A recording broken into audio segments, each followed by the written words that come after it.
Hi, ಇವತ್ತು ರವೆ ಉಪ್ಪಿಟ್ಟು ಮಾಡೋಣ ಅಂತ ರೆಡಿ ಮಾಡ್ಕೊಳ್ತಿದ್ದೀನಿ. ಸೊ 1/4 ಪಾವ್ ರವೆ ತೊಗೊಂಡಿದ್ದೀನಿ. ಅದಕ್ಕೆ ಸ್ವಲ್ಪ ಆಯಿಲ್ ಹಾಕಿ ಲೋ ಫ್ಲೇಮಲ್ಲಿ ಸ್ವಲ್ಪ ಹುರ್ಕೊಳ್ಳೋಣ. ಸೊ 1 ಪಾವ್ ರವೆಗೆ ಅದೇ ಅಳತೆ ಗ್ಲಾಸಲ್ಲಿ 3 ಗ್ಲಾಸ್ ನೀರು ಹಾಕಿದ್ರೆ ಅಳತೆ ಕರೆಕ್ಟ್ ಆಗುತ್ತೆ. ಸ್ವಲ್ಪ ಎಣ್ಣೆ, ಸಾಸಿವೆ, ಉದ್ದಿನಬೇಳೆ, ಕಡಲೆಬೇಳೆ ಹಾಕ್ಕೊಂಡಿದ್ದೀನಿ. ಅದೆಲ್ಲ ಸ್ವಲ್ಪ ಬ್ರೌನ್ ಕಲರ್ ಬರಲಿ. ಆಮೇಲೆ ಹಸಿಮೆಣಸಿನ್ಕಾಯಿ, ಕರಿಬೇವು, ಈರುಳ್ಳಿ ಎಲ್ಲ ಸ್ವಲ್ಪ ಚೆನ್ನಾಗಿ ಫ್ರೈ ಮಾಡ್ಕೊಳ್ಳೋಣ ಆಯಿಲಲ್ಲಿ.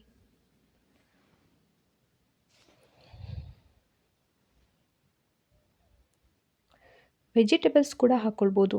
ನಾನು ಕ್ಯಾರೆಟ್ ಒಂದಿತ್ತು ಹಾಕ್ಕೊಂಡಿದ್ದೀನಿ. ಸೊ ಬಟಾಣಿ, ಕ್ಯಾರೆಟ್, ಬೀನ್ಸ್ ಹಾಕ್ಕೊಳ್ಬೋದು. ಅಳತೆ ತಕ್ಕಂತೆ ನೀರು ಹಾಕ್ಕೊಂಡು ಸ್ವಲ್ಪ ಕುದಿಯೋಕ್ಕೆ ಬಿಡೋಣ.